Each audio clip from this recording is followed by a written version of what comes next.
반갑습니다. 함께 기도하겠습니다. 하나님 아버지 감사합니다. 오늘도 하나님이 은혜를 주셔서 귀한 만남을 갖게 해주시니 고맙습니다. 하나님의 선하심이 있어서 주님의 뜻을 이루시는 아름다운 복을 가지도록 도우소서. 감사하고 예수님 이름으로 기도합나이다. 아멘.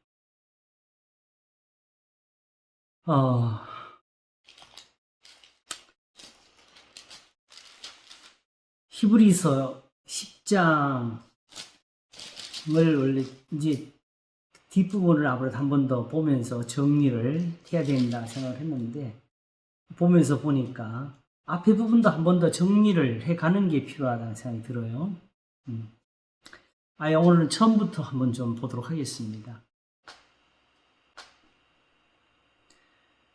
율법은 장차 오는 좋은 일의 그림자요 참 형상이 아니므로 해마다 늘 드리는 바 같은 제사로는 나아오는 자들을 언제든지 온전케 할 수 없느니라. 그렇지 아니하면 섬기는 자들이 단번에 정결케 되어 다시 죄를 깨달은 일이 없으리니 어찌 드리는 일을 그치지 아니하였으리. 요게 그냥 말로만 따지면 쉬운 말이 아니에요. 그죠? 네. 이는 황소와 염소의 그러나 이 제사들은 해마다 죄를 생각하게 하는 것이 있나니 이는 황소와 염소의 피가 능히 죄를 없이 하지 못함이라. 하면서 사실은 이 어려운 말을 한 번에 이해시켜 주는 게 바로 사실 우리가 요새 미리 본 뒷부분 시편 40편에 대한 인용이에요. 이걸 다시 한번 보면서 앞에 것도 정리를 하겠습니다. 그러므로 세상에 임하실 때에 가라사대, 요거는 우리 해결했지요, 그지요? 하나님이 언제든지 그 성도들에게 응답하시고 그들의 구원을 베푸시는 모든 일을 하나님의 임하심으로 항상 해석을 했어요. 그러면 다윗한테는 어떤 일이 있었냐게 되면 내가 여호와를 기다리고 기다렸더니 귀를 기울여서 나의 부르짖음을 들으셨도다 하는 데서 시편 40편이 나왔거든요. 그렇죠? 네. 바로 그렇게 된 이유가 뭐였냐? 그게 바로 요거였어요. 이것을 깨달았기 때문에 하나님을 기다림이 되었고, 어떤 사람은 이 말도 들으면 또 기다린다는 것은 일부러 하나님이 뭔가 기다리게 해서 뭐 일을 하시는 것을 해석하는데 그것도 아니고, 이 은혜가 없었으면 기다림 자체가 안 되는 거예요. 그냥 소망이 없이 사는 거지. 그리고 이 기다림은 그러므로 일부러 하나님께서 견디게 하는 시간을 주신 것도 아니고, 이것은 확실한 소망, 이것은 하나님의 약속을 가진 기다림이었기 때문에 오히려 기다리고 기다릴 수가 있었다는 거지요. 다만 그 기다림은 우리가 성경에서 보는 바대로 하나님이 하나님의 의를 이루시기 위해서 스스로 일을 하시는 그게 있는 거지요. 우리가 모르는 것들이. 근데 그게 사실은 이제는 알려진 게 바로 한 몸을 예비하셔서 그거지요. 결국 다윗이 그 기다림이라는 그 세월로 인해 가지고 뭐가 만들어냐게 되면 하나님이 예비하신 한 몸이 준비가 된 겁니다. 바로 신앙이고 믿음이고 행실의 선함이죠. 그죠? 하나님을 순종합니다. 거룩한 몸. 오직 나를 위해 한 몸을 예비하셨도다 하면서 전체로 번제함과 속죄제는 기뻐하지 아니하시나니 이에 내가 말하기를 하나님이여 보시옵소서 두루마리 책에 나를 가리켜 기록한 것과 같이 하나님의 뜻을 행하러 왔나이다 하시네. 이건 이제 이렇게 읽어도 그 전체적인 문맥이 보이죠. 자, 여기서 가장 중요한 것은 바로 8절부터 나오는 해석입니다. 위에 말씀하시기를 제사와 예물과 전체로 번제함과 속죄제는 원치도 아니하고 기뻐하지도 아니하신다 하셨고, 이는 다 율법을 따라 드리는 것이라 했을 때, 자, 우리가 율법이라는 단어를 성경에서 특별히 신약에서 들을 때 구분해 들을 필요가 있어요. 바로 이렇게 말할 때 이 율법은 바로 하나님의 계명을 제외한 그 행위에 관한, 예법에 관한 것을 말할 때 하는 겁니다. 지금 여기서 논하는 것은 죄를 씻는 법에 대해서 말하는 거죠. 그래서 율법에 보게 되면은 거기도 제사와 예물을 드림이 있더라는 거지요. 속죄제가 있고 번제가 있고.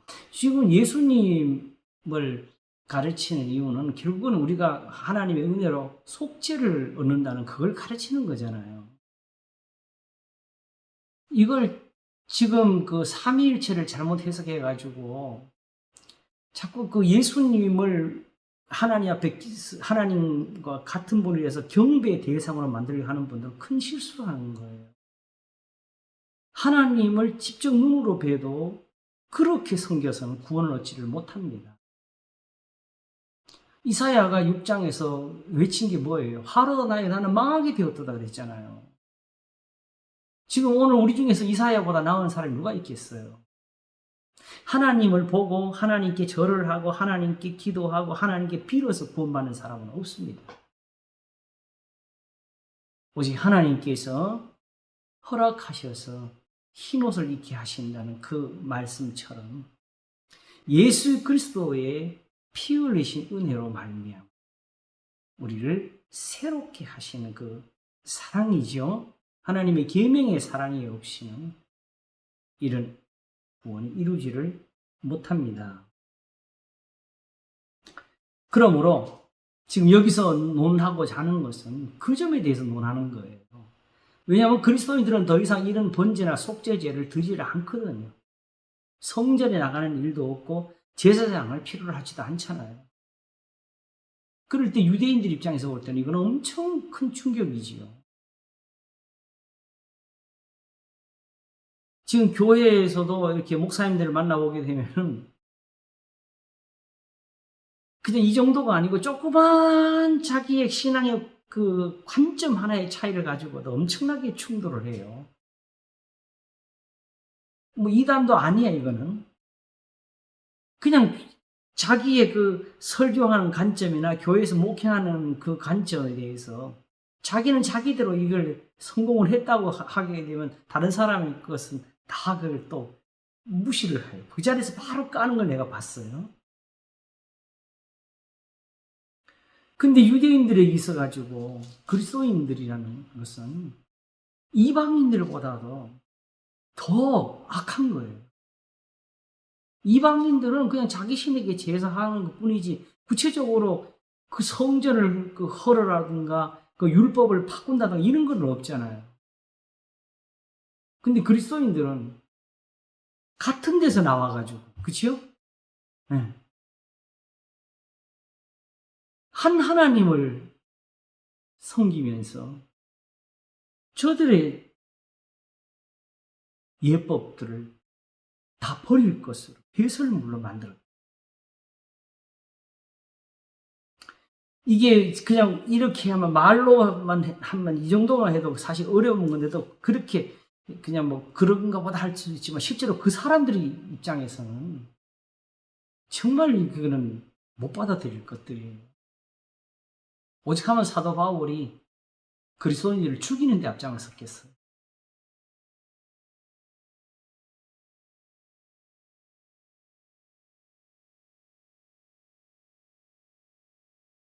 그러면서 이제 9절이 갑니다. 그 후에 말씀하시기를 보시옵소서 내가 하나님의 뜻을 행하러 왔나이다 하셨으니 그 첫 것을 폐하시고 둘째 것을 세우리 하시니라. 그것은 요 뒤에 아까 그 시편 40편에 가서 첫 것이 뭐예요? 제사와 예물을 기뻐하지 아니하신다는 그거지요. 그지요? 네. 첫 것을 폐하심. 그럼 둘째 것은 뭐지요? 오직 나를 위하여 한 몸을 예비하셨던데 그 몸이란 것이 뭐냐? 바로 하나님의 뜻을 행하는 것.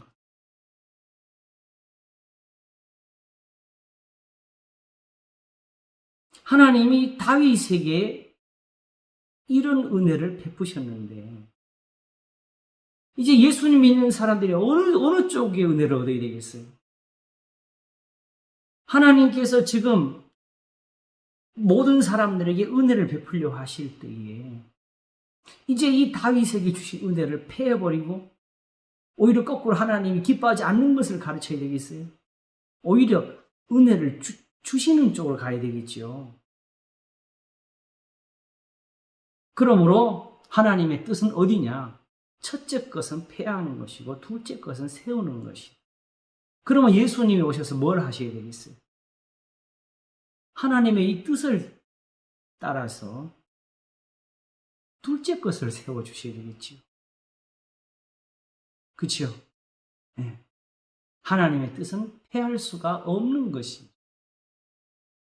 그래서 예수님이 친히 겟세마네에서 기도하실 때 나의 원대로 마옵시고 아버지의 원대로 되기를 원하나이다. 아버지의 뜻이여던 이 잔을 내게서 옮기시옵소서 했지. 그냥 내가 해달라고 구한 그런 기도는 안 하셨어요. 그리고 그걸 함부로 또 적용해가지고 그러므로 뭐 해달라고 기도하지 말고 하나님 뜻대로 해달라고 기도하라고 요거 참 묘하게 적용하는 거예요. 요거는 실제로 지금 왜 그런 식으로 가르치냐 주로 그런 것은 지금 내가 해달라고 기도하는 거는 바로 응답으로 표시가 안 나와야 되니까 지금 현실적으로 우리의 기도가 거기에 막혀 있다는 것을 인정하는 거거든요. 그쪽으로는 응답이 없을 것 같으니 이렇게 기도하지 말고 하나님의 뜻만 구하라고 그걸 말씀하신 거 아니고 뜻대로라는 말은 하나님이 기뻐하시는데 이 둘째 것을 세우시는 이 뜻을 쫓아서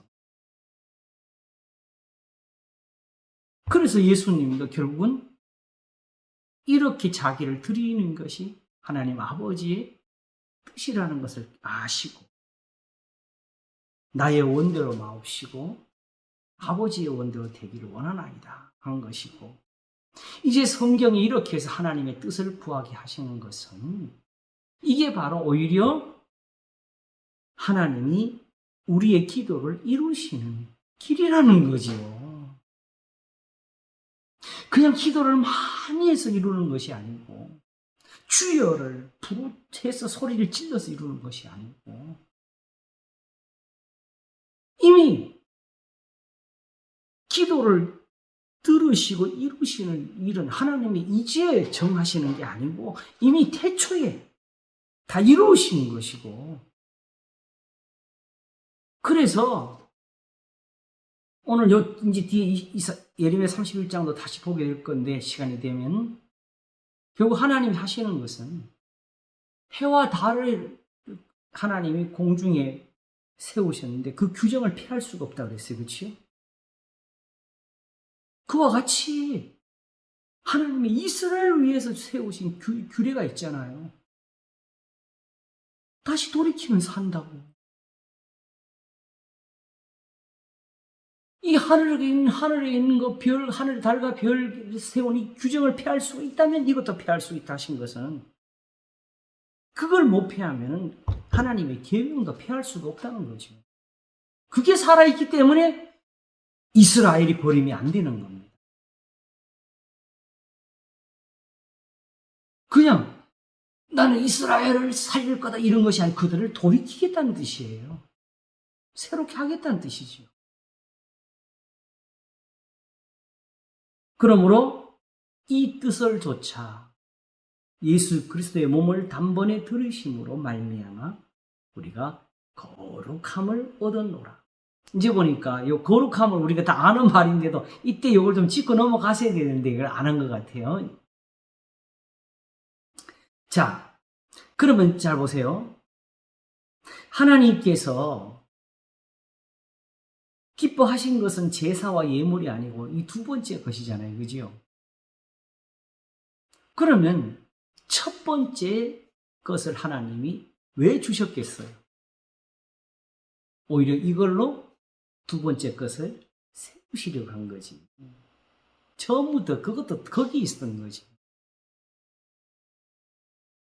다시 말하면은 이 번제나 속죄제가 있어야만 두 번째가 선다가 아니고 오히려 그걸로 그들에게 죄 씻음의 교훈을 주시면서 하나님의 계명의 선한 것을 배워줘서 그들이 진리대로 살기를 원하신 거죠. 결국 번제를 가지고 속죄제를 가지고 화목제를 가지고 절기를 통해서 그들의 할례를 통해서 하나님은 계명의 선한 것을 배워주려고 하신 것이 둘째 것을 세우는 게 처음부터 하나님의 계획이었고 뜻이었습니다.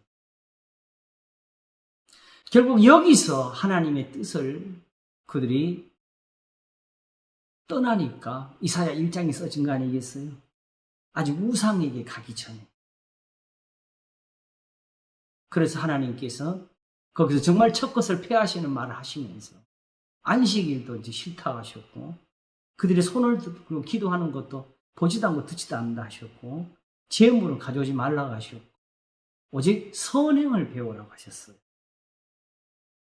그때 쓰신 말이 오라 우리가 서로 변론하자 했거든요. 한번 나랑 너희들 하고 싶은 말 다 해봐라. 나도 내 할 말을 다 하시고 하나님이 이스라엘과 다투신 게 사실은 이사야 전부가 되는 겁니다. 근데 거기서 너희가 듣고 순종하며 살 것이고 우리가 변론의 하나님과 이길 수 있는 건 말도 안 되지요. 하나님이 지금 거기서 변론하신 이유는 우리 그냥 하나님 네가 옳은 내가 옳은 해보자는 게 아니라 오히려 네가 악한 것을 깨달으라고 이렇게 해서 우리로 깨닫게 하려고 하시는 거지. 우리가 악하니까. 그래서 하나님이 진노하고 계시니까. 그래서 하나님 앞에 회개하는 날에 공의는 주께로 돌아가. 그렇죠? 네. 우리한테는 이 재앙이 왔다.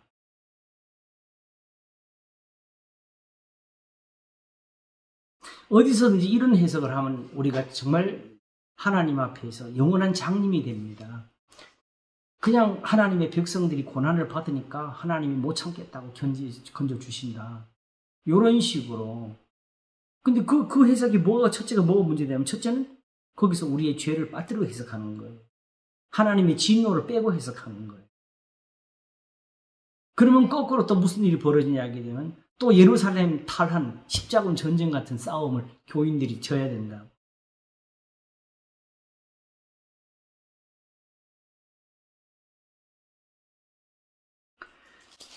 이제 그 예레미야 31장을 우리 다시 한번 또 볼 텐데 그게 사실은 예레미야 31장이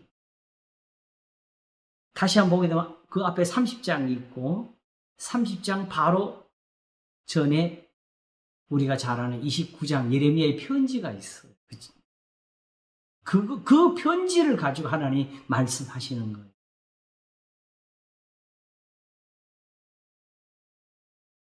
너희들은 저 악인들이 예루살렘을 짓밟고 성전을 헐었는데 왜 가만 있느냐 이런 거 아니었어요. 오히려 그 땅에서 밭을 갈고 집을 짓고 어쩌면 요즘 이민 가는 것보다 더 힘든 세월을 거기서 보내야 되는 거. 그럼 거기서 뭐가 되지? 군대도 준비하는 것도 없고 이제는 제사장도 세워지지 못, 성전도 제단도 없이 사는데 그들이 할 수 있는 게 뭐가 있어요? 없지요. 그것밖에 없지요. 그런데 바로 거기에 하나님의 뜻이 있었다고. 그렇게 하신 게 하나님이잖아요. 왜? 만일 그들을 죽이시려 했으면 이미 예루살렘에 죽은 사람들은 다 죽이셨겠지요. 이들은 남겼잖아요. 그게 예레미야가 3장에 나오게 된 동기지요. 때린 자들에게 수욕으로 배불릴지어다. 입을 티끌에 댈지어다.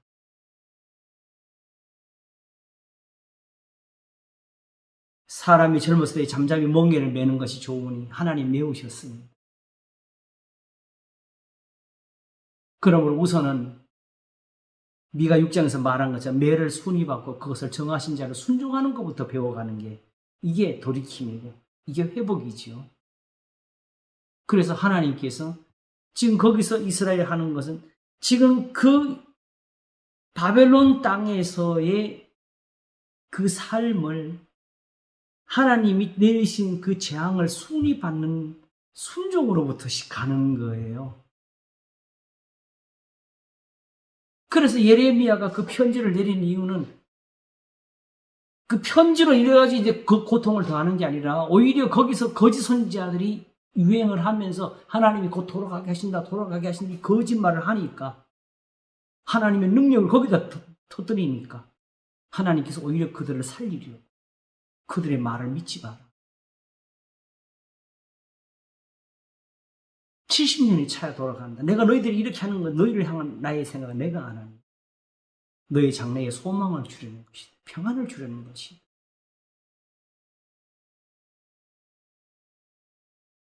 이스라엘에게 예루살렘 회복에 대한 사명을 주지를 않으셨어요. 우리가 사명 잘못 적용하면 안 돼요. 목사는 어쩔 수 없이 하나님 앞에 어서 오세요. 목사는 어쩔 수 없이 하나님 앞에 직책을 가진 사람이라 사명이란 말을 쓰는 게 당연하겠지요. 사도 바울이 스스로 사람이 마땅히 우리를 그 하나님의 일꾼이요. 그 뭐라 그러나 사명, 명령을 받은 자로 여길지어다. 사장을 좀 정확히 기억 못하는데 그 말을 그렇게 쓰면서 뭐라 그랬지요? 그리고 맡은 자에 구할 것은 충성인이라고 그랬어요. 그렇죠? 근데 그 충성이 뭐예요? 지금처럼 고난을 받으면서 고린도전서로서 고린도후서를 쓰는 게 그게 충성이죠. 기분 나쁘네. 고린도전서 4장 1절 한번 살짝 보겠습니다.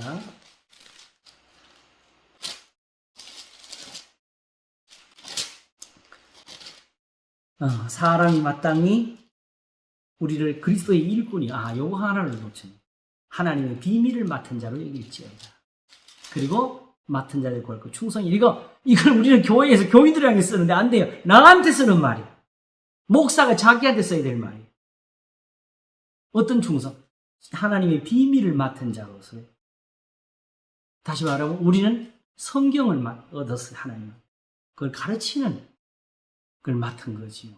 그 이상을 하면 안 돼요. 그럼 목사가 좀 한심하지요. 능력도 없고 어떤 자랑할 수 있는 소위 세상에 많은 그런 은사들도 안 보이고 가르치는 것밖에 못해. 그러나 사도 바울도 역시 사실은 이 은혜에서 있었잖아요. 이걸 계속하기를 원하는 거지요. 그래서 디모데에게 부탁한 게 뭐지요? 또 나한테 들은 것을 충성된 사람들에게 부탁하라고 마지막 부탁이잖아요. 그때 이미 모든 사람들이 사도 바울을 버렸지요.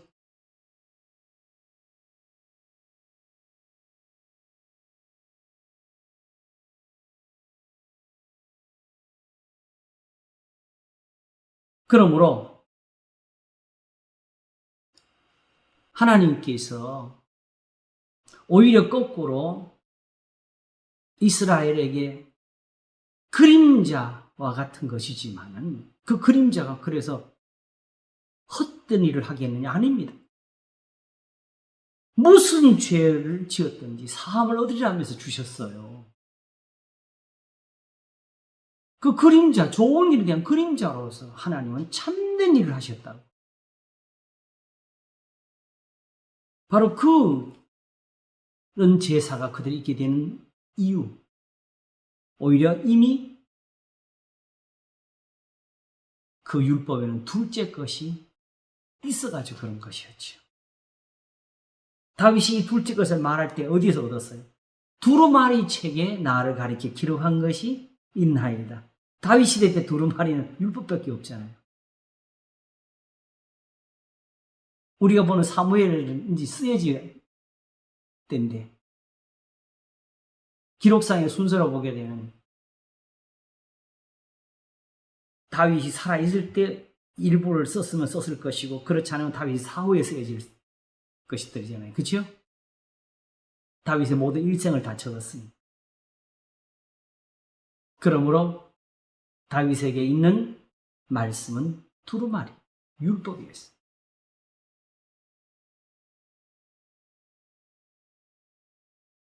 그러므로 하나님께서 그 율법에서 다윗에게 말씀하신 것이 둘째 거다, 첫째 것이 아니다라고 이미 율법에 그렇게 있었다.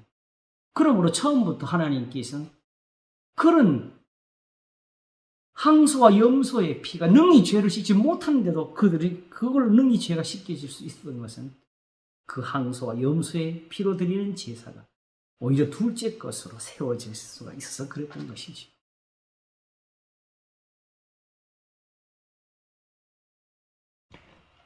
그러므로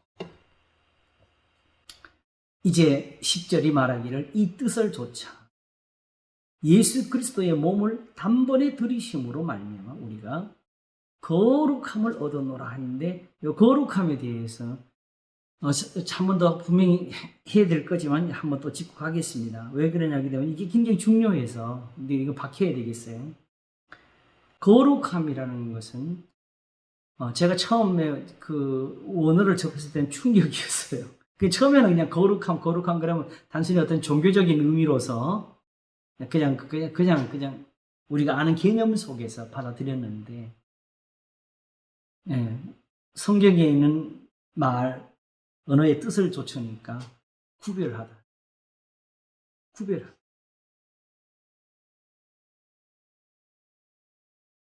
이것이 가장 많이 쓰인 곳이 또 하나 어디냐면 출애굽기지요. 바로에게 항상 말씀하시기에 내가 내 백성을 구별하는 줄 너희가 알리라. 이게 무슨 뜻이냐? 이스라엘이 때마다 하나님 앞에 구별시키는 어떤 은혜를 따로 받았습니까? 아니면 이스라엘이라는 그 자체가 구별된 겁니까? 지금 하나님께서 모세를 시켜서 보낼 때에 출애굽기가 적은 것은 아브라함과 맺은 그 언약을 기억하셨더라.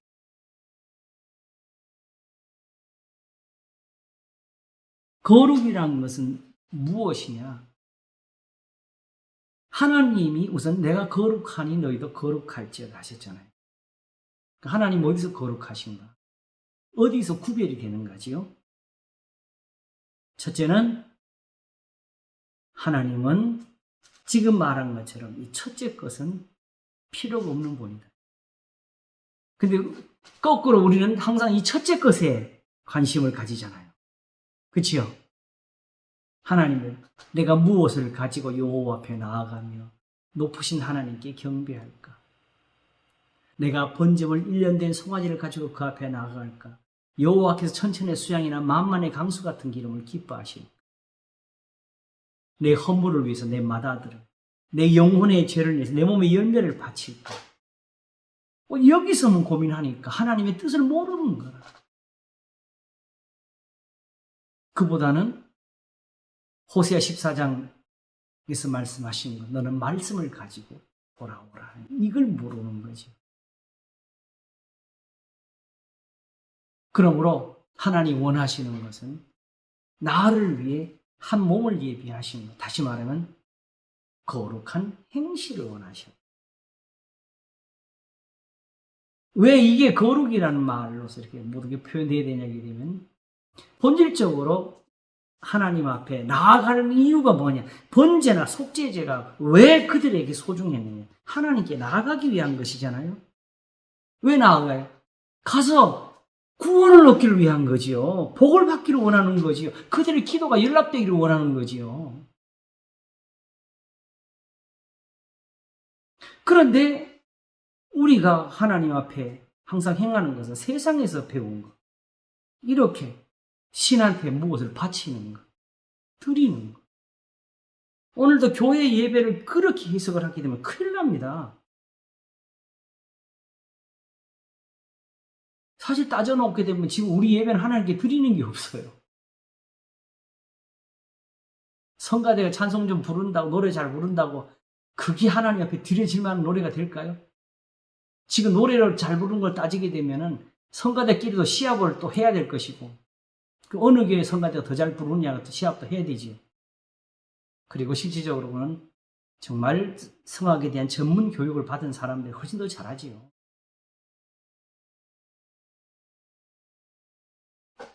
뿐만 아니라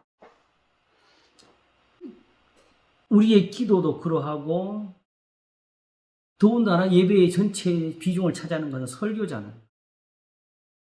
그거는 듣는 거고 받는 거지.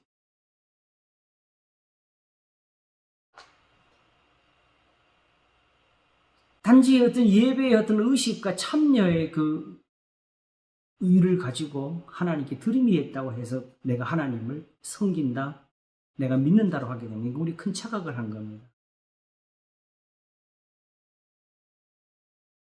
주님이 이런 예배를 주신 것은 바로 이 둘째 것을 세우려고 하시는 뜻을 쫓은 거지요. 말씀을 듣고 깨닫고, 여기 말한 대로 우리를 위해 준비하신 이 한 몸, 이것이 우리한테 입혀지기를 원하시는 것이고, 그래서 마지막 그리스도의 신부가 될 때는 하나님이 예배하셨고 그에게 허락하서 있게 하신 그 흰옷이 나타나야 되는 거죠. 성도들의 옳은 행실이로.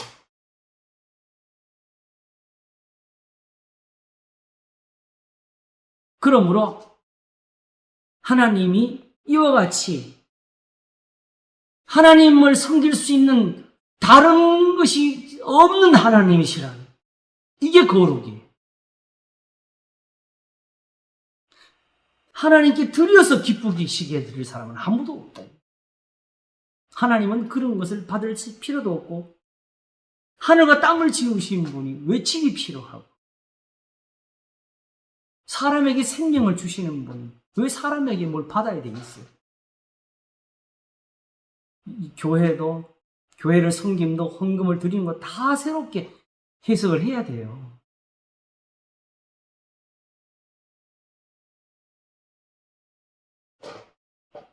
그러므로 성도들에게 필요한 것은 무엇이냐?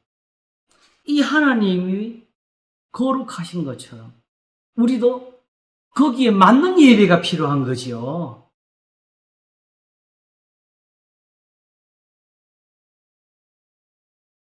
저 사람들처럼 세상에 사는 것처럼 해서는 절대로 하나님께 구원을 받을 수가 없다. 그게 요한 1서 2장에 보게 되면 이 세상이나 세상에 있는 것을 사랑하지 마. 이 세상에 있는 것은 다 안목과 이생의 정욕, 육체의 정욕뿐이라. 그게 뭘 가리키냐?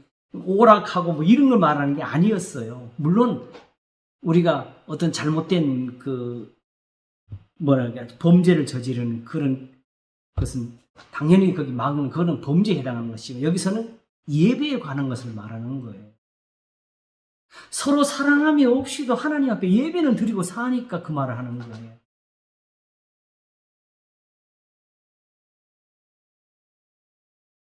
그런 거 가지고는 안 된다. 오직 서로 사랑하면 하나님이 우리 안에 계시고 우리도 하나님 안에 있는 것. 사랑하는 사람은 하나님이 아시는 사람이에요.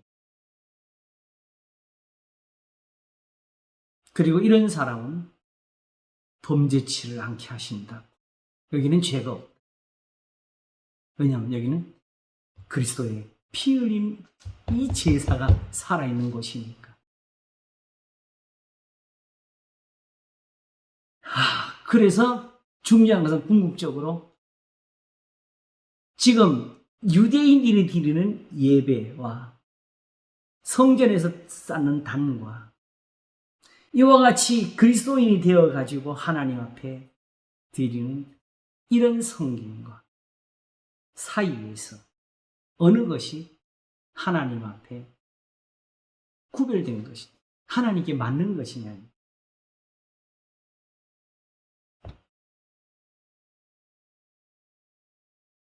이 점에서 이 뜻을 조차 예수 그리스도의 몸을 단번에 들이심으로 요거 가지고 우리한테는 무슨 일이 벌어지냐? 사실은 이제 오늘 우리가 뒤에 보고자 하는 부분이 바로 이건데, 자 19절부터 먼저 한번 보고 다시 한번 보겠습니다. 19절. 그러므로 형제들아, 우리가 예수의 피를 힘입어 성소에 들어갈 담력을 얻었나니 그 길은 우리를 위하여 휘장 가운데로 열어놓으신 새롭고 산 길이요 휘장은 곧 저의 육체니라. 이거 조금 다시 한번 짓겠습니다. 또 하나님의 집 다스리는 큰 제사장이 계심에 우리가 마음의 뿌림을 받아 양심의 악을 깨닫고 몸을 맑은 물로 씻었으니 참 마음과 온전한 믿음으로 하나님께 나아가자. 이스라엘이 하나님께 나아갈 때는 율법의 제사잖아요. 그 제사가 이걸로 온 거예요, 지금. 이걸로 하나님께 나아가자잖아요.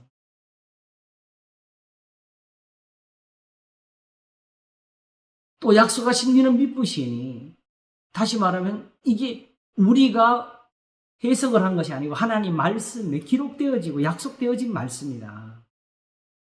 우리가 믿는 도리의 소망은 움직이지 말고 굳게 잡아. 그게 뭐냐? 둘째 것이죠. 서로 돌아보아 사랑과 선행을 격려하며 모이기를 피하는 어떤 사람 습관과 같이 하지 말고 오직 권하여 그날이 가까워 볼수록 더욱 그리하자. 단지 교인들이 모여야 된다는 거기에서 쓸 것이 아니고 뭘 위해서 이것이 있는지를 생각해야 되죠. 이게 바로 뭐예요? 오직 그리스도의 몸을 단번에 들이심으로 하며 얻은 우리의 거룩함입니다.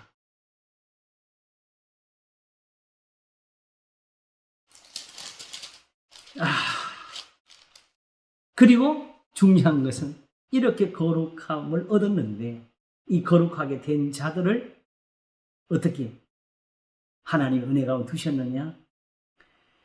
11절부터 보겠습니다. 제사장마다 매일 서서 섬기며 자주 같은 제사를 드리되 이 제사는 언제든지 죄를 얻게 하지 못하거니와 오직 그리스도는 죄를 위하여 한 영원한 제사를 드리시고 하나님 우편에 앉으사 그 후에 자기 원수들로 자기 발등상이 되게 하실 때까지 기다리시나니, 요 설명 우리가 지난번에 했지요. 저가 한 제물로 거룩하게 된 자들을 영원히 온전케 하시는, 이 거룩하게, 이렇게 거룩함 얻은 사람들은 이대로가 영원한 온전함이에요. 데살로니가전서 5장에서 나오지, 악한 모양을도 버리라면서 하나님이 예수님 오실 때까지 너희 온 영과 혼과 몸이 흠없게 보존되기를 원하노라 하면서, 그치요?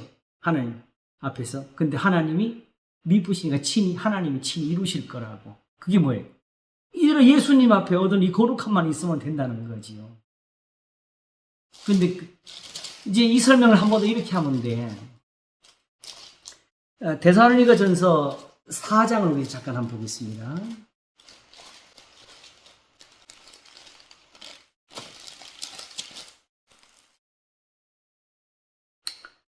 1절부터 한번 읽겠습니다.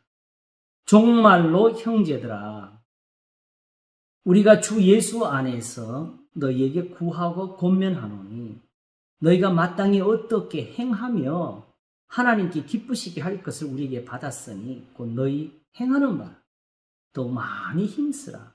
바울이 전해준 것은 복음은 하나님을 기쁘시게 하도록 행하는 것을 가르쳤다는 거예요.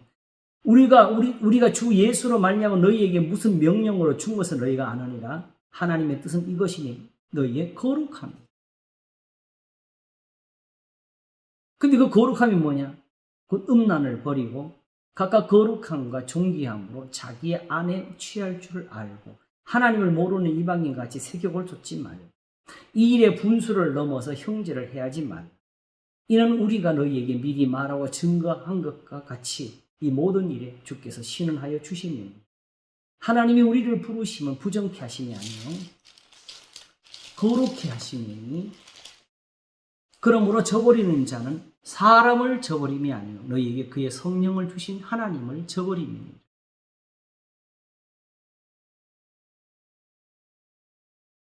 자, 그런데 왜 이게 거룩함이냐?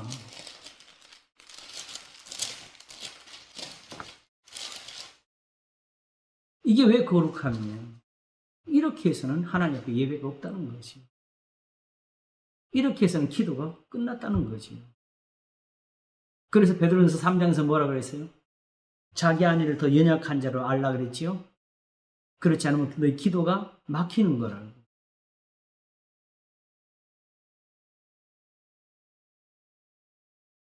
물론 이것뿐만 아니죠. 이제 여기 나온 모든 교훈들이 다 들어가는 거. 이게 이제 결국 어디로 가요? 5장에 가서는 어떻게 펼쳐지지요? 바로 5장 12절에 형제들아 우리가 너희에게 구하노니 너희 가운데서 수고하고 주 안에서 너희를 다스리며 구원하는 자들 너희가 알고 저의 역사로 말미암아 사랑 안에서 가장 귀히 여기며 너희끼리 화목하라. 또 형제들아 너희를 권면하노니 주모없는 자들을 권계하며 마음이 약한 자들을 안위하고 힘이 없는 자들을 붙들어주며 모든 사람을 대하여 오래 참으라. 상가 누가 누구이든지 악으로 악을 갚지 말게 하고 오직 피차 대하든지 모든 사람을 대하든지 항상 선을 조쳐라. 항상 기뻐하라. 쉬지 말고 기도하라. 범사에 감사하라. 이는 그리스도 예수 안에서 너희를 향하신 하나님의 뜻이니라. 성령을 소멸치 말며, 이거는 성령은 이제 우리가 성경 말씀이라고 했죠. 예언을 멸시치 말고 범사에 헤아려 좋은 것을 취하고 악은 모든 모양이라도 버리라 하면서 평강의 하나님이 친히 너희를 온전히 거룩하게 하시고 또 너희 온 영과 혼과 몸이 우리 주 예수 그리스도 강림하실 때에 흠없게 보존되기를 원하노라. 근데 뭘 해야 돼 그러면? 너희를 부르신 이는 미쁘시니 그가 또한 이루시리. 다시 말하면 지금 이 예수님 안에서 얻은 이 거룩함만 가지고 있으면 된다는 거지요.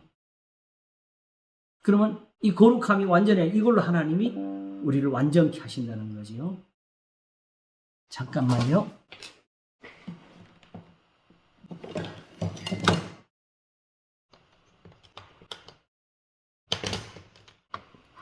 배터리를 빼먹었었네.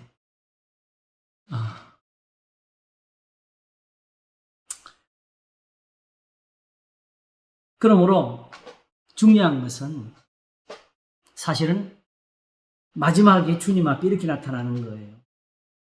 평강의 하나님이 친히 너희를 온전히 거룩하게 하시고 또 너희 온 영과 혼과 몸이 흠없게 보존되기를 원하노라. 주님 앞에 흠없이 나타나는 거지요. 그게 뭘로 그렇게 해요? 예수님이 하나님의 뜻 둘째 것을 세우시려고 자기 몸을 들이셔서 우리에게 단번에 주신 거룩함. 이렇게 우리를 하여금 악을 떠나서 선을 행하게 하신 하나님의 이 은혜죠. 유대인들이 볼 때는 거룩함이 없어. 경건이 없어. 자신들이 하는 율법의 행위가 없어. 성전에서 예배 드리는 것도 없고 제사장들의 유인도 없고 안식일도 없고 절기도 없고 할례와 무할례가 똑같고 저 불경건한 자들이 뭘 얻겠냐고. 그러나 하나님은 거기에 계시지 않았고 이렇게 하나님이 기뻐하시는 게 따로 있어서 나는 거룩하다 하신 것이고 너희도 거룩하라 하시면서 예수 그리스도로 말미암아 우리에게 둘째 것을 주셨다는 것입니다. 이거 아주 진짜 설명이 너무 성경 자체가 설명을 너무 잘하고 있는 거예요. 이게 이런 말을 들을 수 있는 사람이 히브리인들이야, 유대인들. 그 복을 우리가 진짜 어떻게 얻어요? 이 성경을 그냥 읽고 그대로 이것이 다 이해될 수 있는 사람들은 진짜 복을 받은 사람들이에요. 우리는 그게 없어요.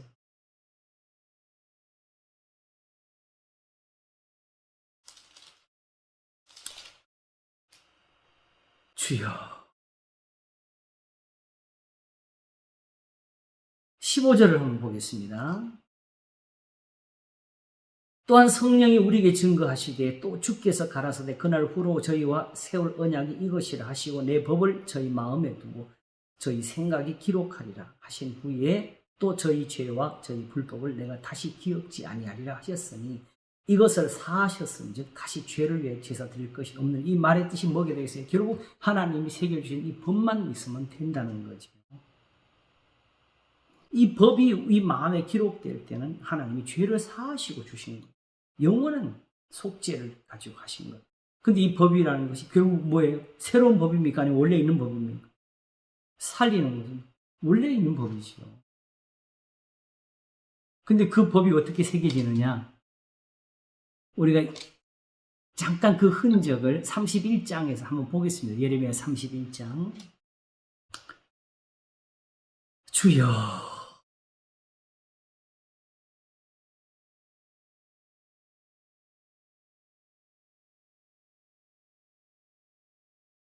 8절부터 한번 읽겠습니다.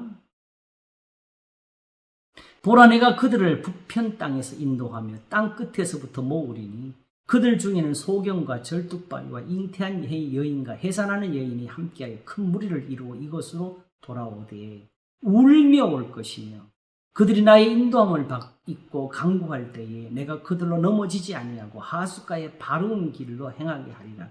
나는 이스라엘의 아비요 에브라임은 나의 장자니라. 열방이여 너희는 나 여호와의 말을 듣고 먼 섬에 전파하여 이르기를 이스라엘을 흩으신 자가 그를 모으시고 목자가 그 양물이 행한 같이 그를 지키시리로다. 자, 여기 중요한 말이 나오지요. 이방이 열방이 보고 말하는 게 뭐냐면 이스라엘을 흩으신 자가 그들을 다시 지키신다는 거지. 거기 예루살렘의 멸망을 마귀가 했다고 하면 안 되죠. 그런 생각이 진짜 마귀가 주는 생각이라고. 그게 세속적인 사고예요. 예루살렘에 가서 예배하면 잘 되고 성전에서 예배하면 잘 되고 그게 세속이라고. 그래서 야고보가 쓰기를 하나님 아버지 앞에서 정결하고 더러움이 없는 경건은 곧 고아와 과부를 그 환난 중에 돌아보고 또 자기를 지켜 세속에 물리지 않는 이것이니라. 이렇게 말하는 이유가 여기 있는 거예요. 그래서 요한복음 4장에서 수가성 여인하고 대화하신 것이 이 산에서 말고 예루살렘에서 말고 아버지께 예배할 때 오노니 곧 이때를 하시면서 하나님의 영이신 예배하는 자가 영과 진리로 할지니라. 하나님은 이렇게 자기에게 예배하는 자들을 찾으시는 하신 거지.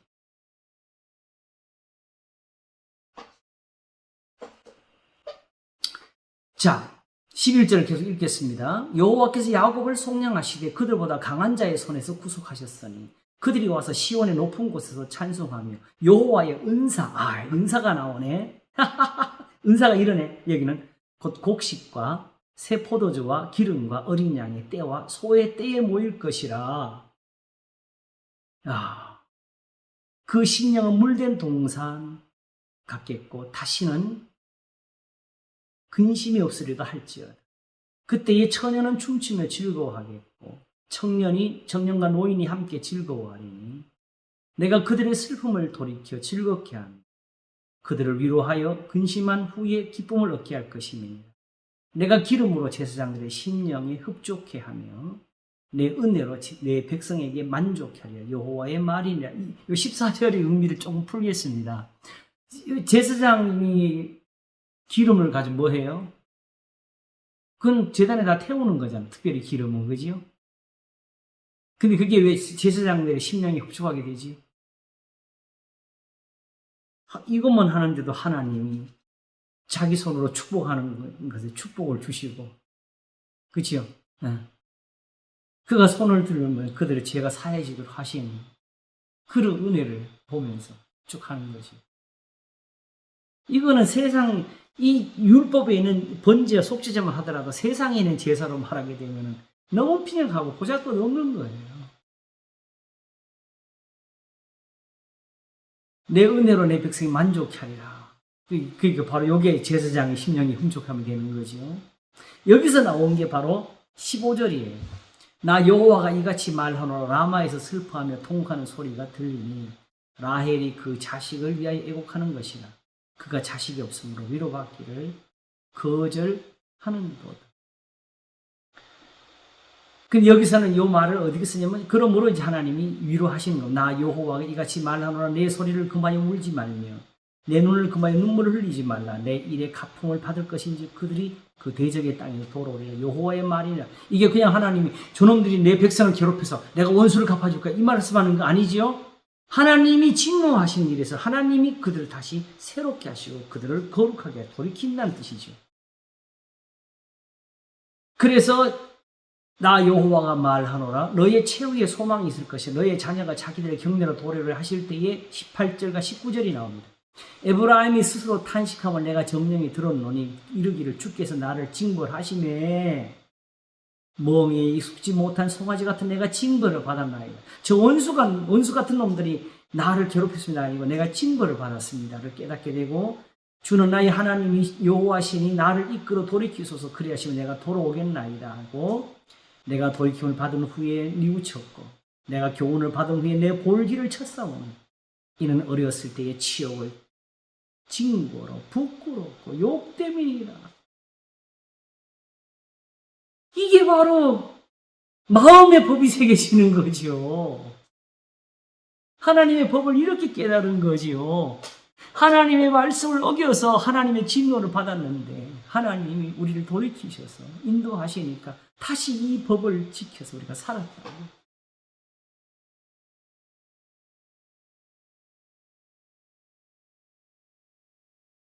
사실 여기서 하나님께서 말씀하실 때 이게 이스라엘의 처음 그 조상들이 애굽에서 나올 때에 그들이 하나님과 그 맺은 언약 같지가 않을까라고 하셨어요. 거기에 무슨 차이가 있어요? 이스라엘이 애굽에서 나온 것은 엄밀히 말해가지고 어떤 한 핍박 속에서 있었던 것이고 지금 바벨론의 포로를 잡혀간 것처럼 이 진노로 거기서 고난을 받은 것은 아니었지요. 오히려 하나님께서 그 애굽에 향하여 진노를 하실 만큼 거기에는 구별됨이 이미 있었던 그 시절이었고 그런데 그러니까 사실은 엄밀히 말하게 되면 시내산에서 그 불 가운데 나는 음성을 들었어도 지금 이들이 이렇게 자기 볼기를 치면서 눈물을 흘리는 이런 경험을 그들이 못 가졌었잖아요.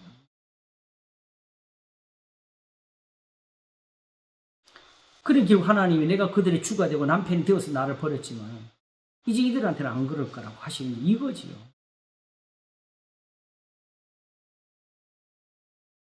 그래서 20절에 에브라임은 나의 사랑하는 아들 기뻐하는 자식이 아니야. 내가 그를 책망하여 말할 때마다 깊이 생각하노라.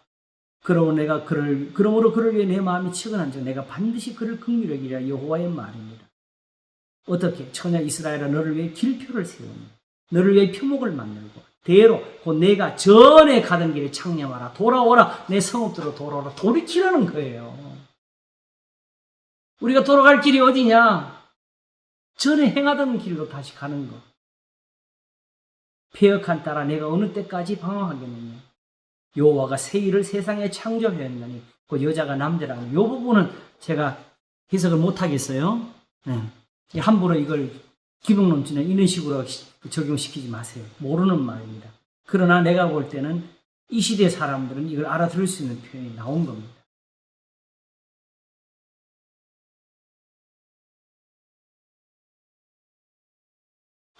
자, 이렇게 해서 그들은 하나님의 법이 마음에 새겨지는 은사를 얻었는데 그러면 우리가 따져보세요. 지금 이 시대 그리스도인들에게 이런 은혜가 있습니까?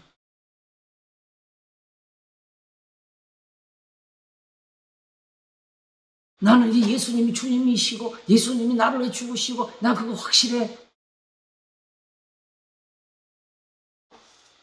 그것은 확신이고 지금 중요한 건 이 법이 새겨져 있어야 되죠. 지금 에브라임이 자기 볼기를 치면서 부끄러워하던 그런 부끄러움이 우리한테도 있어서 돌이킴이 있어야 되죠.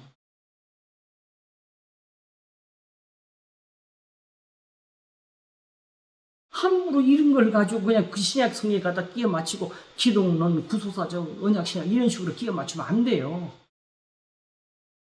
내가 볼 땐 구소사적 언약신학 이런 것들이 자유주의보다 더 심하게 성경을 해쳐요.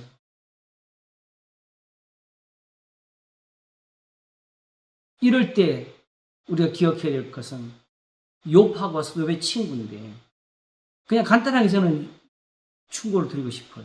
욥기를 읽어보고 지금 당신의 마음에 욥의 친구가 더 끌리는지 욥이 끌리는지 판단해 보라 그래요. 욥의 친구가 끌리면 욥의 친구처럼 책망을 받을 겁니다.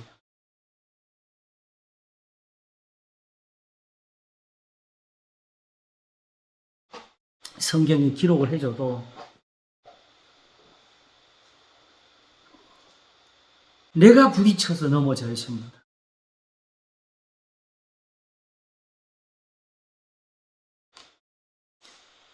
그래서 이제 이것이 31절에 가가지고 나 여호와가 말하노라 보라 날이 이르리니 내가 이스라엘 집과 유다 집에 새 언약을 세우리라.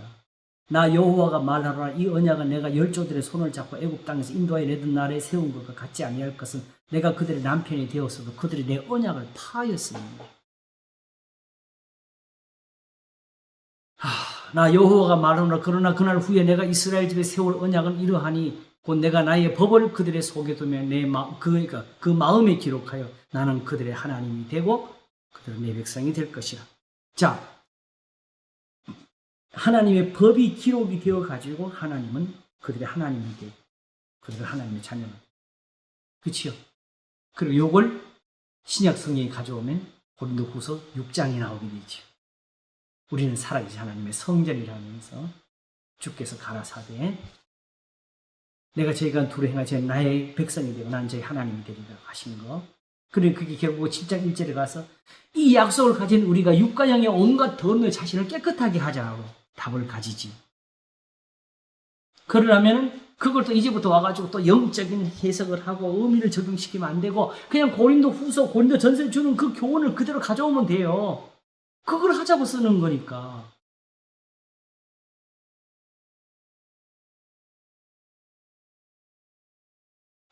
그래서 지난번에 우리가 본 거 35절이 나오지요. 나 여호와는 해를 낮에 빛으로 주었고 달과 별들을 밤에 빛으로 규정하였고 바다를 격동시켜 그 파도로 소리치게 하라니 내 이름은 만군의 여호와니라 내가 말하노라. 이 주정이 내 앞에서 패할진데 이스라엘 자손도 내 앞에서 패함을 입어 영영이 나라가 되지 못하리라. 나 여호와가 이같이 말하노라. 위로 하늘을 측량할 수 있으며 아래로 땅의 기초를 탐지할 수 있다면 내가 이스라엘 자손 행한 모든 일을 인하여 그들을 다 버리리라. 여호와의 말이니 바로 해가 낮에 뜨고 밤이 달에 뜨는 것이 변할 수 없는 것처럼 이스라엘이 패할 수 없는 것은 아직까지 그들에게 마음에 새겨줄 법이 살아있다는 거죠. 신명기 30장 그들이 다시 돌이킬 수 있는 길, 예적 길이 아직 살아있어서 그래요. 그 길은 거기에 우리가 마음을 정말 얼마나 다했느냐, 충성을 얼마나 다했느냐, 진심을 이걸 따지는 곳이 아니고 그냥 그 길 자체가 완전해가지고 돌이키면 그 길 따라만 가면 사는 길. 여호와를 미워하는 자는 저에게 복종하는 자로 저희 시대의 영원한 일함이 이루어지는 그 곳입니다. 그 길입니다. 근데 진짜 두려운 게 있어요. 사실은 돌아왔을 때 이런 일이 일어났어요? 안 일어났어요? 바로 에스라 강단에서 일어났지요. 느헤미야와 에스라가 그렇게 하나님 앞에서 그 이스라엘의 돌이킴을 보여줬지요. 근데 그 돌이킨 백성들이 예수님 오실 때는 그 조상들보다 더 배나 악한 사람들 해가지고 여기서 뭐라고 했어요? 아비 그 앞에 나와 있죠. 29절에 그때 그들이 다시는 이르기를 아비가 신포도를 먹었으므로 아들이 이가 시다하지 아니하겠고 신포도를 먹는 자마다 그이가 신같이 각기 자기 죄악으로 죽으리라 그랬지요. 근데 예수님 뭐라 그랬어요? 너희가 조상들의 몫을 다 받으라 그랬지요. 유대인들 보고. 그러면 조상들의 죄를 받는 거예요? 자기들의 죄를 받는 거예요? 그들의 죄가 조상들이 지은 죄의 한두 가지가 아니고 그들이 조상들이 한 모든 죄를 몽땅 털어가지고 다 하고 있더라는 거지. 그러니까 조상들이 받았던 건 너희들이 다 받으라고 그런 거지. 너희 행한 일.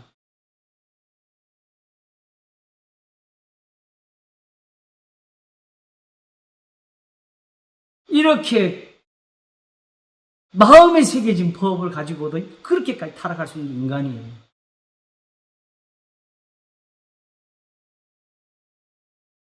엄밀히 따지면 지금 히브리서도 지금 예루살렘에서 그렇게 은혜를 입고 하나님 앞에서 정말 고난을 받은 사람들이 다시 이 말씀을 들어야 되는 자리에 들은 거 아니겠어요? 그 칼빈의 말이 맞아. 정말 제 세례파처럼 한번 은혜를 맛본 사람들 그 순간에 완전하다 할지라도 우리는 그 순간이 지나는 순간부터 죄를 짓고 유혹을 받는다. 그럼 우리는 평생 죄와 싸우고 평생 회개하며 살아야 되는데 그게 우리 하나님 앞에서 맞는 거라고. 그걸 전적 부패라고 이해한 거죠.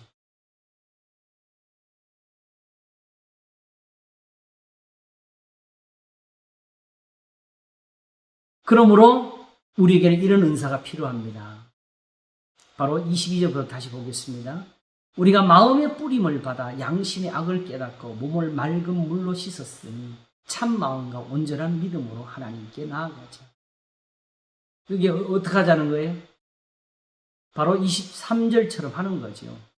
또 약속하신 이는 미쁘시니 우리가 믿는 도리의 소망을 움직이지 말고 굳게 잡고 둘째 것을 굳게 잡고 서로 돌아보아 사랑과 선행을 격려하며 모이기를 피하는 어떤 사람들의 습관같이 하지 말고 오직 권하여 그 날이 가까움을 볼수록 더욱 그리하자. 이 은혜가 지금 필요한 거예요. 그때 이스라엘이 돌아온 후에 법이 새겨졌어도 이게 필요했던 것이고 이와 같이 지금 예루살렘에서 그 은혜의 경험을 한 사람들도 지금 이것이 여전히 다시 필요한 것이고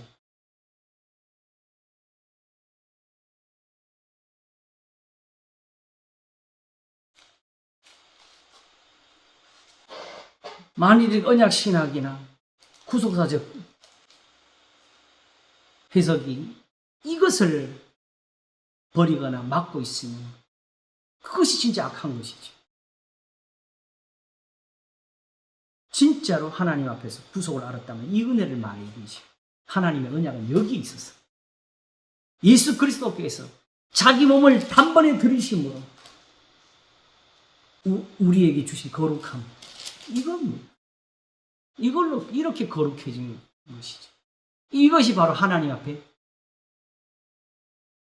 맞는 예배라는 뜻입니다. 지금 이 말을 하는 것은 더 이상 첫 번째 것은 하지 말자고 하는 말이거든요. 그렇죠? 예배를 없애자는 거예요. 이걸 이렇게 해요. 이게 진짜 예배다.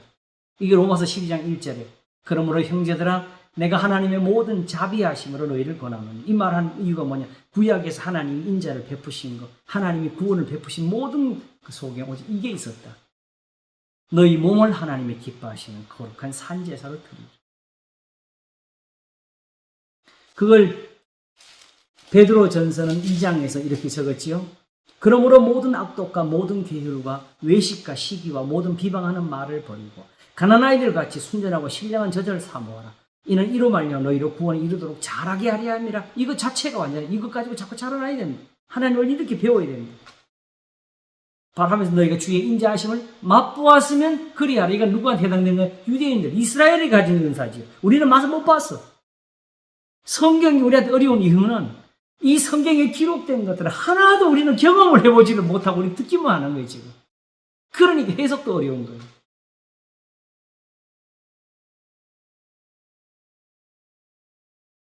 그럼 결국은 이런 은혜를 위해서 어떻게 해야 되느냐?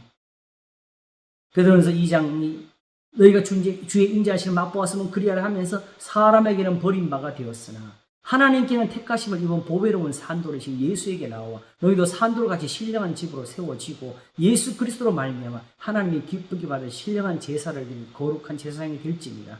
이 말이 결국 뒤에 가서는 영혼을 거스려 싸우는 육체의 정욕을 제어하라며 선행을 배우라고 가르치는 거지요. 욕을 받아서 욕하지 아니하시고 고난을 받아서 위협하지 아니하시는 그 주님을 목자로 삼으라. 본받으라. 이게 예수님께 돌아가는 겁니다. 이걸 거부하는 사람들은 예수 주여 주여 해도 예수님께로 간 게 아니에요. 다른 예수를 모시고 있는 거지요. 우리 예수님은 이런 분이에요.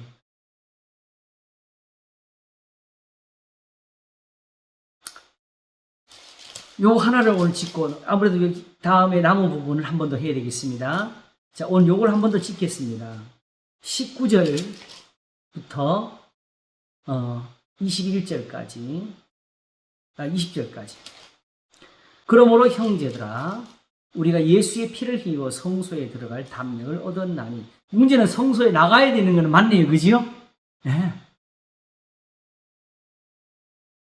그런데 그 길은 우리를 위해 휘장 가운데로 열어놓으신 새롭고 산 길이요.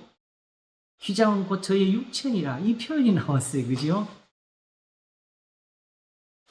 자, 휘장을 찢었기 때문에 휘장 가운데라고 그랬을까? 예수님의 육체.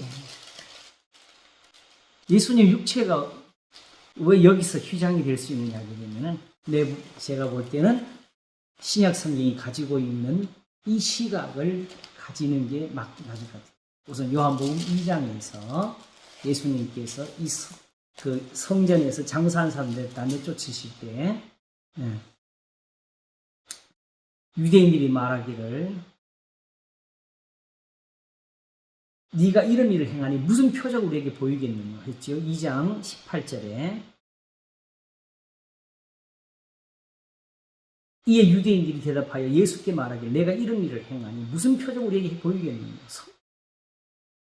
그랬더니 예수님이 대답하여 가라사대 너희가 이 성전을 헐라 내가 사흘 동안에 일으키리. 유대인들이 가로되 이 성전은 46년 동안에 지었거늘 내가 3일 동안 일으키겠느냐 하더라. 그러나 예수는 성전된 자기 육체를 가리켜 말씀하신 것이라. 죽은 자 가운데 살아나신 후에야 제자들이 이 말씀하신 것을 기억하고 성경과 및 예수의 하신 말씀을 믿었더라. 자, 이 말이 그냥 얼핏 들으면 예수님 부활을 가리키는 거구나 이렇게 이해할 수가 있어요. 그런데 그 문제는 이 성전을 헐어라가 자기 성전된 자기 육체를 헐어라 이 뜻이 또 될 수도 있잖아요. 이렇게 되면 예수님이 안 죽으니까 아직 아무것도 안 됐다. 그래서 예수님 무슨 이 성전 이거 헐으라고 하나의 성전을 만들었다? 이거 아니지요.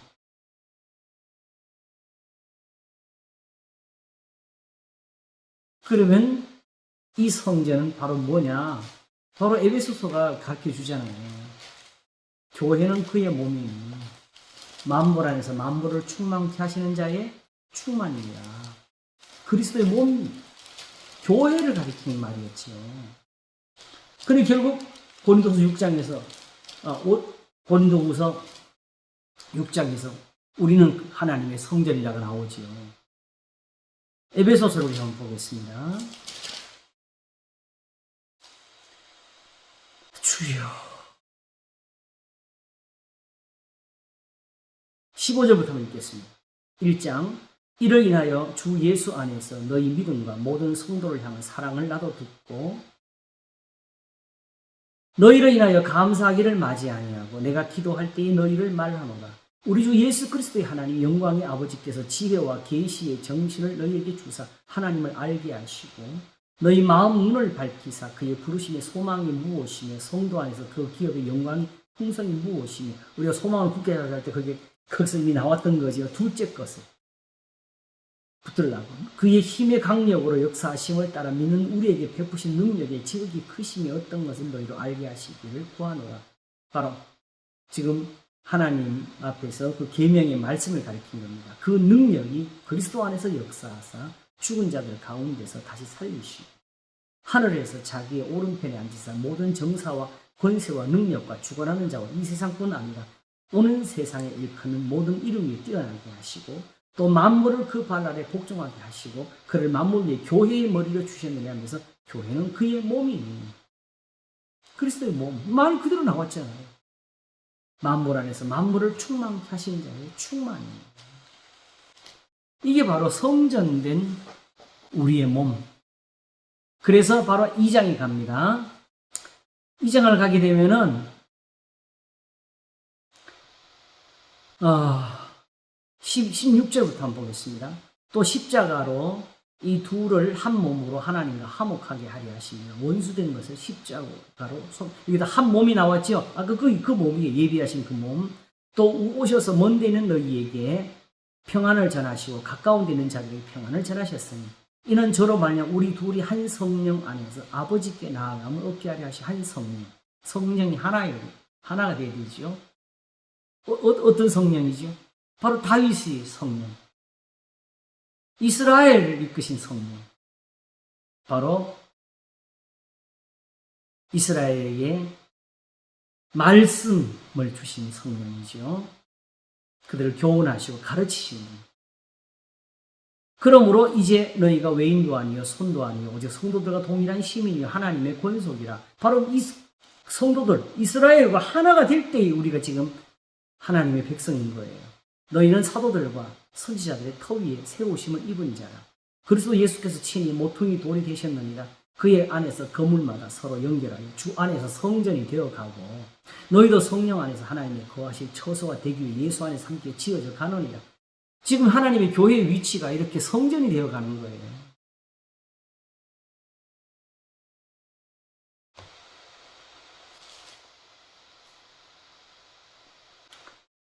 그리고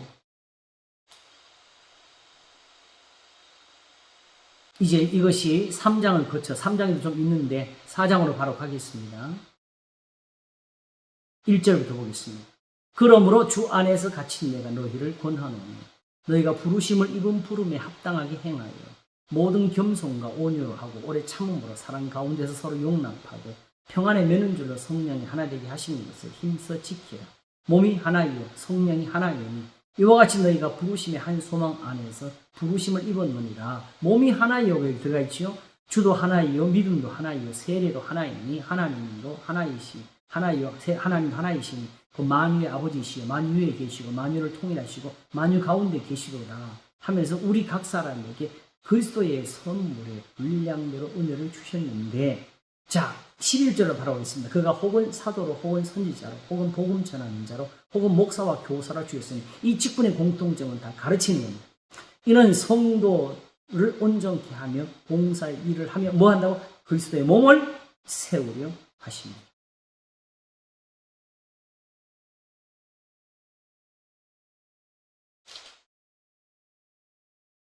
어떤 몸이? 우리가 다 하나님의 아들을 믿는 것과 아는 일이 하나가 되어 온전한 사람을 이루어 그리스도의 장성한 분량이 충만한 데까지 이르기니 이는 우리가 이제부터 어린아이가 되지 않으면 사람의 계술과 간사한 유혹에 빠져 모든 교훈의 풍조의 미를 요동치 않게 하려 합니다. 이런저런 세상의 예화를 들면서 하는 설교 이제 좀 우리가 좀 막아야 이제는 좀 그쳐야 되겠어. 그냥 성경 말씀 좀 들어야 되겠어.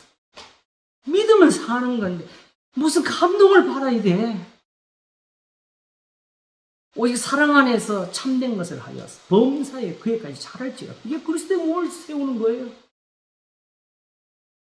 그는 머리는 곧 그리스도라. 그에게서 온몸이 각 마디를 통하여 도움을 이루므로 연락하고 상합하여 각 지체의 분량대로 역사하여 그 몸을 자라게 하며 사랑 안에 스스로 세우느니라. 그러니까 결국 이거 구체적으로 뭘 하라는 거냐? 바로 17절. 그러므로 내가 이것을 말하며 주 안에서 증거하노니 이제부터는 이방인이 그 마음에 험한 것을 행한 같이 너희는 행하지 말라. 그 쓸데없이 상소, 염소, 피 흘린 제사 이런 제단 쌓는 거 하지 말라는 거죠. 저희의 총명이 어두워지고 저희 가운데 있는 무지함과 저희 마음이 굳어짐으로 말며 하나님의 생명에서 떠난 줄라. 제단만 쌓았지. 저희가 감각 없는 자 되어 자신을 방탕에 방임하여 모든 더러운 것을 욕심으로 행하되 오직 너희는 그리스도를 이같이 배우지 아니하였느니라. 예수님은 이렇게 배우시냐? 어떻게 배우지느냐? 진리가 예수 안에 있는 것 같이 너희가 과연 그에게서 듣고 또한 그 안에서 가르침을 받았을진데 너희는 유혹의 욕심을 따라 썩어져가는 구습을 주는 옛사람을 벗어버리고 오직 심령으로 새롭게 되어 심령이 새롭게 되고 뒤에 25절부터 나오는 거예요. 하나님을 따라 의와 진리의 거룩한 중심을 새 사람을 입으라. 흰옷을 입으라. 그런즉 거짓을 버리고 각각 그 이웃으로 더불어 참된 것을 말하라. 성경에 있는 대로 진리대로 말하라. 이는 우리가 서로 지체가 됨이니라. 분을 내어도 죄를 짓지 말며 해가 지도록 분을 품지 말고 마귀로 틈을 타지 못하게 하라. 도둑질하는 자는 도둑질하지 말고 돌이켜 빈곤한 자의 구제할 것이 있기에 제 손으로 수고하여 선한 일을 하라. 무릇 더러운 말은 입 밖에서 내지 말고 오직 덕을 세우는 데 소용되는 대로 선한 말을 하여 듣는 자들의 은혜를 끼치게 하라. 하나님의 성령을 근심하게 하냐. 이렇게 하면 성령이 근심한다고. 이렇게 하면 이스라엘이 광야에서 하나님을 불순종하는 것처럼 그렇게 하는 거라고. 그 안에서 다시 말하면 이 가르침이 성령이 가르치시는 거예요. 너희가 구속의 날까지 인치심 받았느냐. 이거 없으면 인침이 없다. 너희는 모든 악독과 노함과 분냉과 떠드는 것과 해방하는 것을 모든 악의와 함께 버리고 서로 인자하게 하는 불쌍히 여기며 서로 용서하기를 하나님이 그리스도 안에서 너희를 용서하신 것 같이 하라. 이게 바로 성령의 인치심입니다. 이게 하나님 백성 구별하는 방법이에요. 나더러 주여 주여 하는 자마다 천국에 들어갈 것이 아니요 오직 내 아버지의 뜻 행하는 자 들어가요. 주여, 우리가 주의 이름으로 귀신을 쫓아내고 주의 이름으로 능력을 행하며 주의 이름으로 우리가 복음을 전하며 예수님, 난 너를 누구인지 모르겠다.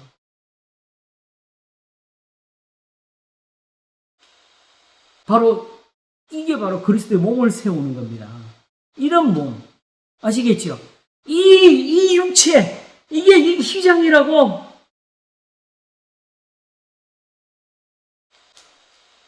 그래서 5장 22절을 특별히 가게 되면 아내들이여 자기 남편에게 복종하기를 주께 하듯 하라. 이는 남편이 아내의 머리되니 그리스도께서 교회의 머리됨과 같으니 그가 친히 몸의 구주십니다. 그러나 교회가 그리스도에게 하듯 아내들도 범사에 그 남편에게 복종할지니라. 남편들아 아내 사랑하기를 그리스도께서 교회를 사랑하시고 위하여 자신을 주신 같이 하라. 내가 이걸 교회에서는 자주 인용을 안 하고 설교를 거의 안 해. 왜 그러냐 하면 대부분은 여자들이 너무 억울한 게 많기 때문에 똑같이 말하는 여자들이 또 더 억울해요. 그러나 어쨌든 이것이 바로 뭐냐, 이 말씀까지가 왜 있느냐, 바로 이 말씀, 이게 바로 뭐 하는 것이냐 그러면은 바로 26절에 이는 곧 물로 씻어 말씀으로 깨끗하게 하사 거룩하게 하시고 자기 앞에 영광스러운 교회로 세우사 티나 주름 잡힌 것이나 이런 것들이 없이 거룩하고 흠이 없게 하려 하시니. 이게 다 경건이고 이게 다 거룩함이고 이렇게 교회가 세워지는 것이, 이렇게 해서 이 휘장 가운데로 아시겠죠? 그리스도로 말미암아 그리스도 안에서 열어놓으신 새롭고 상기 이 편이 나오는 거예요. 그리스도는 곧 말씀이다.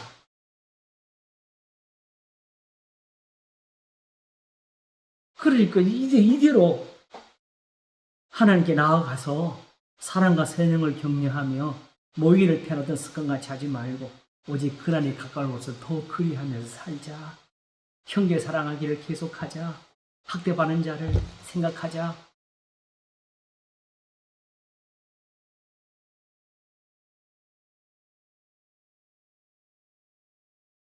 하나님이 이스라엘을 애굽에서 건져내실 때에 나그네를 대접하라고 했어요. 너희도 나그네가 되었기 때문에.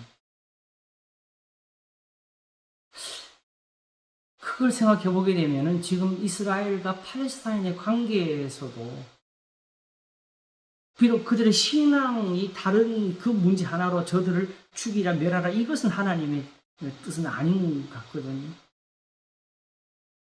그럼 적어도 지금 보기엔 이스라엘은 잘 살아. 팔레스타인은 어려움을 겪고 있어. 적어도 그들의 고난에서는 그들이 동참하는 지혜를 얻는 게 하나의 뜻이 아닐까 생각합니다.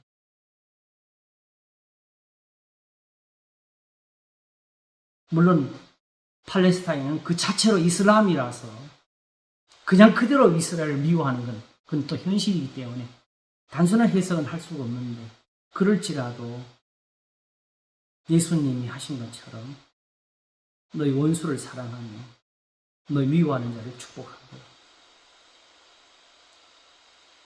그들이 줄이거든 먹이고 목마르든 마시고라는 우리가 해도 될 것 같다는 생각입니다. 그러면 오히려 숯불을 그 머리에 쌓아놓는 게 되겠지요.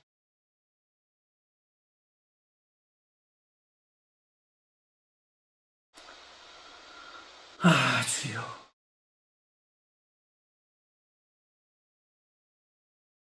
그러므로 성경에서 특별히 신약성경 그리스도 안에서 그리스도로 말미암아 이런 표현을 쓸 때에 이런 교훈을 의미하는 것을 우리가 이해하시면 되겠습니다.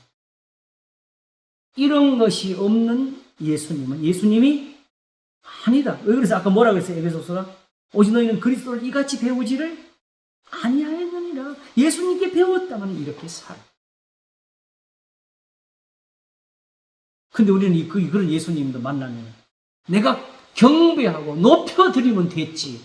이런 말씀은 이거는 윤리에 해당하는 건데 이거는 경건한 게 없다고 하면서 이렇게 해서 결국에 또 보일 거라고.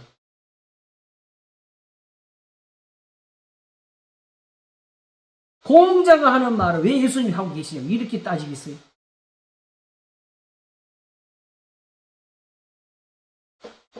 공자가 하는 거는 윤리고 주님이 하시는 것은 경건입니다.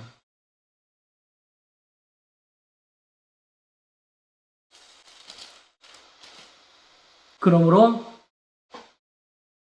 자기 부모를 버리는 사람은 디모데전서도 말하기를 누구든 자기 친족을 돌아보지 않은 사람은 믿음을 배반한 자니 불신자보다 악한 자니라 이 정죄를 받게 됩니다. 하나님의 모든 말씀이 살아있습니다. 이것이 바로 하나님이 그리스도 안에 계신다는 표현입니다.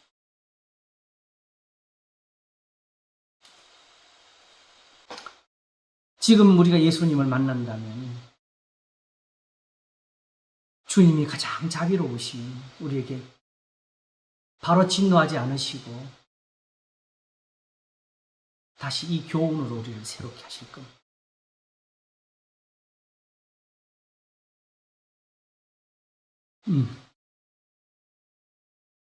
자, 이제 그 부분은 좀 정리가 되시죠? 그러므로 그 첫 번째 거 그림자도 여기서 해석을 해야 되죠, 그죠? 그림자를 굉장히 저 필요 없는 거. 원래 그 예수님 지금 다시 또 어떤 모형적으로 풀어야 되는 그런 문제가 아니었고, 이런 제사가 그때는 그게 살아 있었어요. 왜? 둘째 것이 거기 살아 있었습니다.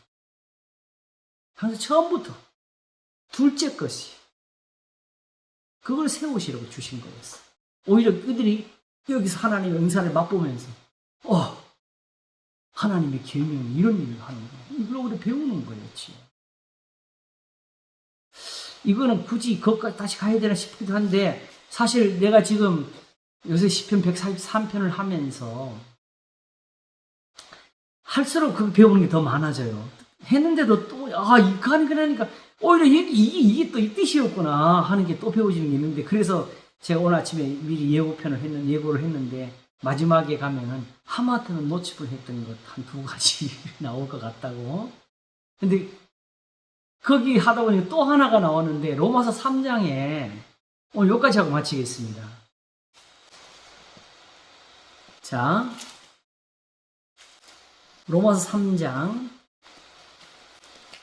28절 보겠습니다.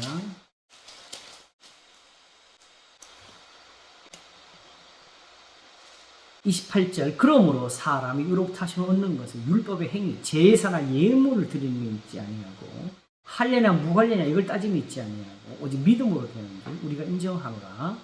지금 예수님은 이 거룩함 우리가 인정하노라 하면서 하나님은 홀로 유대인이 하나님 뿐이시뇨 또 이방인의 하나님은 아니시뇨 진실로 이방인의 하나님도 되시느니라 하면서 무슨 말 했느냐. 자 보세요.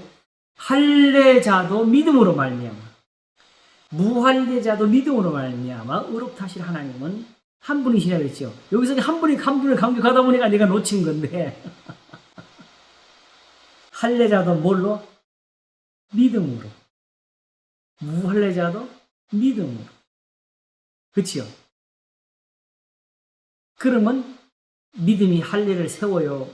할례를 무너뜨려요? 할례를 세우잖아요. 할례자도 뭐로 사니까? 믿음이 있어. 그래서 바로 32절에 쓰는 거예요. 그런즉 우리가 믿음으로 말미암아 율법을 폐하느냐? 그럴 수 없느냐? 돌이굽게 세우는 거예요. 이 믿음이 있어야 할례가 할례가 되고 이 믿음이 있어야 절기가 되고 이 믿음이 있어야 안식일이 되고 이 믿음이 있어야 다시 말하면 이렇게 예수 그리스도로 말미암은 거룩함 이 선행으로 말미암지 않으면 번제도 속죄제도 없는 거다. 이 말을 오히려 쓰는 거죠. 할례자를 세워주는 것이 바로 믿음입니다. 오히려 그냥 그걸 피하려는 것이, 단지 그들이 그걸 의롭다고 얻으려 하니까 그걸 피하려는 것이지. 이렇게 해서 사실은 아브라함이 믿음의 조상이 되었고, 이삭과 야곱이 그 후손의 이름을 가졌고, 온 이스라엘이 그 자손이 되었습니다.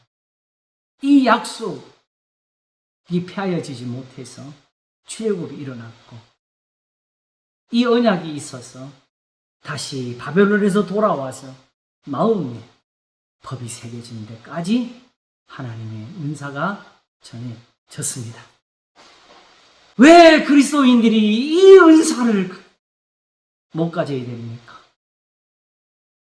할례자도 믿음으로 말미암아, 무할례자도 믿음으로 말미암아 의롭듯이 하나님은 한 분이십니다. 오히려 율법을 세워준 데까지 이르는 이 은사를 왜 우리는 버리고 살아요? 그거는 곧 이걸 세우시는 하나님을 우리가 버리는 거지.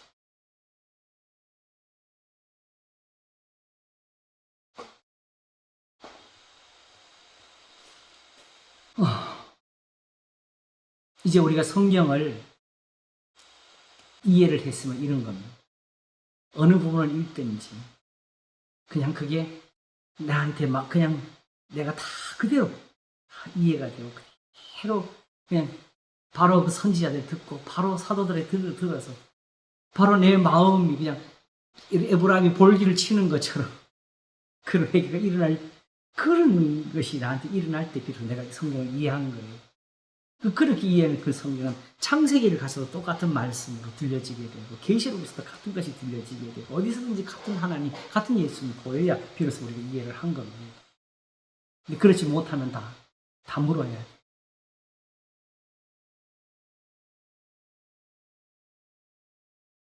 오늘 요 한 구절 잘 읽고 마치겠습니다. 전도서 5장 2절, 아까 말했던 거 보겠습니다. 거기가 그런 말씀이 그렇게 적혀 있다는 거. 내가 읽었는데도 거기는 몰랐었지요.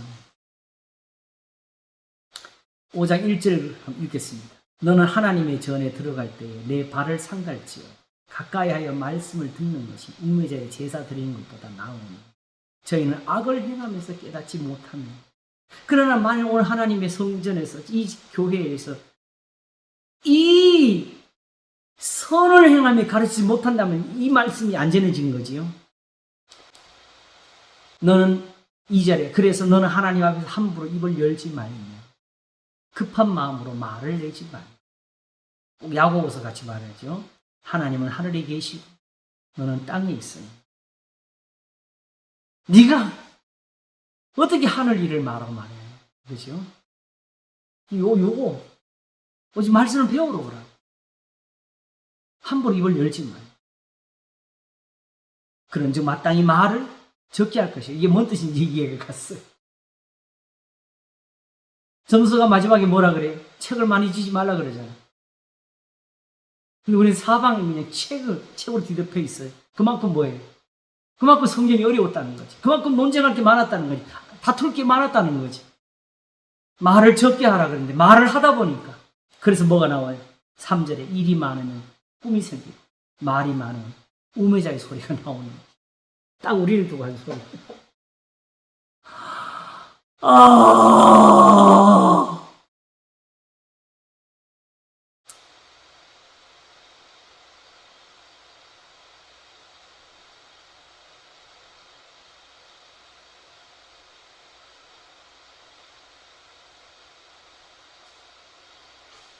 지금 우리가 얻은 이 성경이 그냥 쓰여진 대로 이해가 되지 않으면 다 멈추고 입을 닫아야 됩니다. 그래야 삽니다. 예수 그리스도는 어제나 오늘이나 영원토록 동일하십니다. 기도하겠습니다. 하나님 아버지 감사합니다. 우리가 하나님을 봅니다. 우리 주 예수 그리스도 안에 계시는 살아계신 분을 봅니다. 내가 거룩하니 너희도 거룩할지어다 하시는 우리 아버지 하나님, 하늘에 계신 분을 우리가 봅니다. 마땅히 말을 적게 하여야 살 수 있는 것. 세상의 것으로는 풀어서는 안 되는 것. 오직 듣기는 속히 해도 말하기는 더디해야 되는 것. 하나님 앞에서 잠잠해야 살 수 있는 그 은혜를 봅니다. 기록된 모든 말씀대로 우리에게 이루어지게 하시고 기록된 모든 말씀대로 하나님의 뜻을 행하시고 저희로 거룩하게 하옵소서. 감사하고 우리 주 예수 그리스도 이름으로 기도하옵나이다. 아멘. 감사합니다. 수고하셨습니다. 고맙습니다. 선생님 감사합니다. 감사해요. 자, 하나님께는 정말 은혜가 풍성한 것을 보게 되는 얘기죠.